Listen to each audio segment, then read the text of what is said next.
Muscatine Fire, you have a structure fire at 300 East Fish Street, 300 East Fish, Bowling Zone, cleared 1140.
Welcome to the Muscatine Fire Department.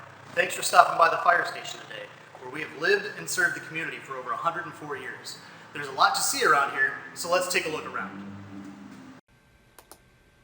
At the Muscatine Fire Department, we have multiple vehicles that aid us in our everyday work.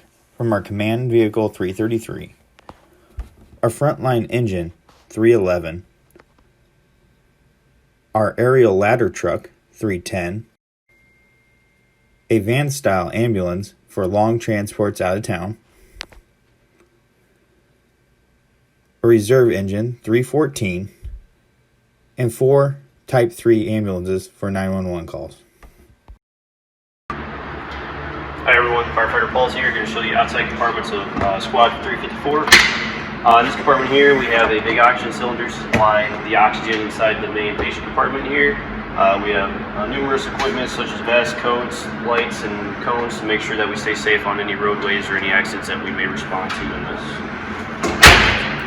In this compartment here, we have a bunch of splinting devices, stuff to immobilize your legs, your arms, even your full body. We have kind of like a mattress that kind of conforms to you.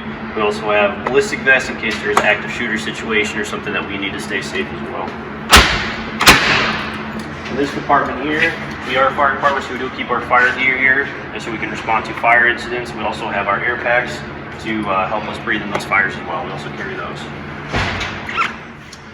This compartment here, we have 3 long backboards here, and a KED device, and soft stretcher, and stair chair. So a bunch of equipment stuff to either immobilize somebody fully, or somebody that's in a car we can immobilize, or we'll get somebody out of the house and if they're sitting down. It's kind of like a wheelchair, we can use that as well. Just a little compartment here, just some seat collars and head blocks, just little things we can help make sure somebody's neck is not moving. If we have to immobilize somebody, if somebody's hurt really bad and hurt their entire back or spine, we can help immobilize that. Kind of goes with the long boards. Well, welcome inside the ambulance. This is where we treat patients or people when they get hurt, fall down, car accidents, all sorts of things. Just taking a look around here inside, we have compartments on both sides, and we keep all sorts of things in here, from masks. We have bandages to wrap things up if people are bleeding or if they're cut. Stuff to help deliver babies if we need to. There's some towels, and over here is some things where we can start IVs, so we can give you medicine in your arm if we need to. And also there's stuff to help you breathe if you're not breathing very well. And right here in the center, of course, is the cot. And this is where people can lay down, and we'll take them to the hospital if they need taken. So that's the ambulance. And if you want to follow me, we'll go knock out and see one of the other trucks. I'm going to show you our engine 311. This is our frontline engine we take out on fire calls and motor vehicle collisions and anything else that might need the engine response. Come this way, This is the cab. This is where the engineer sits, and on the other side is where our officer sits. The back area back here, this is where we can sit 4 additional firefighters.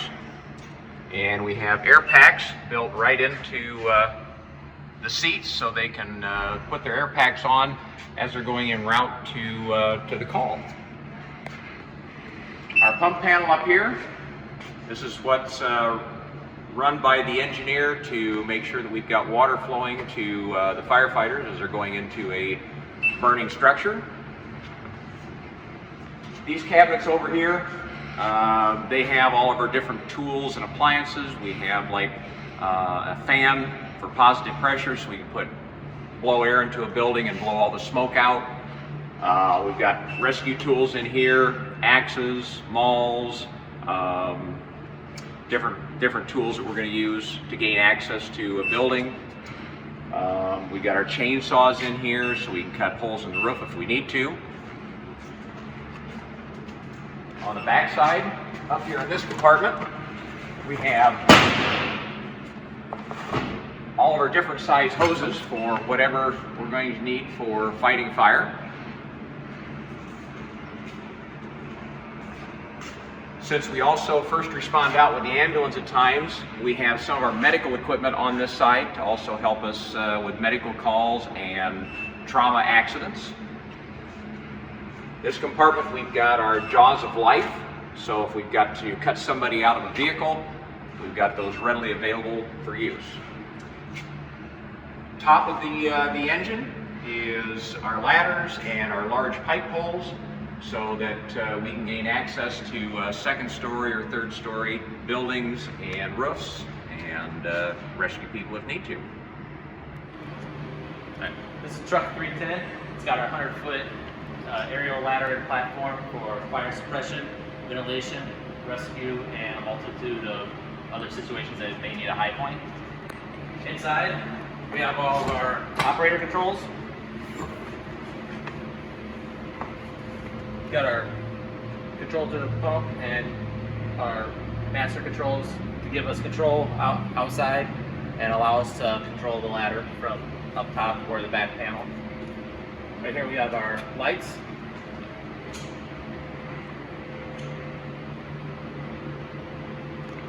Back here we have 2 extra seats for additional firefighters. We have equipment, flashlights, also have some spare rescue ropes.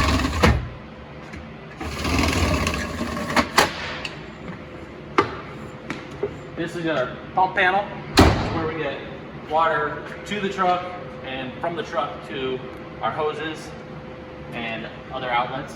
So along this side we have a lot of tools to assist with the fire attack. We have our nozzles, also a fan below to help clear room or building with smoke. Inside here we have hand tools that assist with getting into a structure or any kind of operations inside. We have a couple of extra extinguishers in here for the smaller fires. And around back, since this is a ladder truck, it's got a lot of the extra ladders and tools to help you reach areas that you may not be able to reach otherwise. All right. On this side, we have a rip pack for firefighter rescue as well as ropes, extra hose inside of this compartment. These compartments carry extra air bottles to help the firefighters inside get some fresh air. There's 10 bottles in all on this truck. And in here we have our saws to help with ventilation, cut holes in roofs or building to clear out the building or gain access. Here's one of the coolest parts of our truck.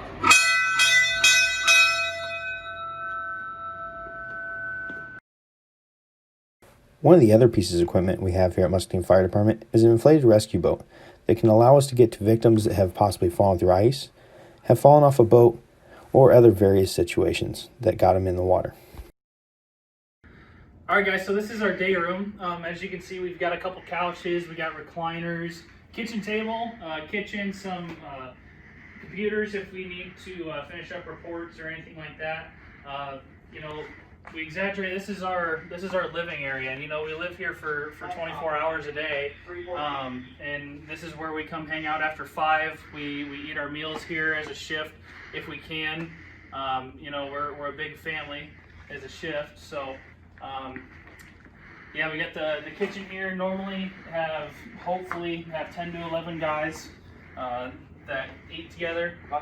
And back in here is our kitchen. We've got 3 refrigerators for each shift. We're in the middle of cooking some supper right now. Stovetop, oven, stuff like that. We got our sink and pots and pans and plates and everything else. So yeah, this is where we usually hang out. We'll watch movies sometime at night and have some fun together if we can and if we're not busy. And then back this way, we got the poles. So if we ever get a call, it's always quickest to go down to the trucks by sliding these poles and we're ready to go instead of taking the stairs or whatnot. So it's a lot quicker to go this way. Captain's room. We've got men's bathroom and then ladies' bathroom are through this door to the left here.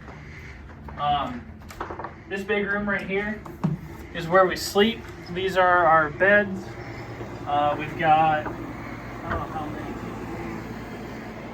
10, 11. So we got 11 beds in here total. This is where we sleep at night. We can hear the alarms all the time whenever they go off. Nothing much to it. There's no TVs or anything in here. It's just beds and the lights, of course. So, Thank you guys for stopping by the Muscatine Fire Department. Hope to see you guys next time in person.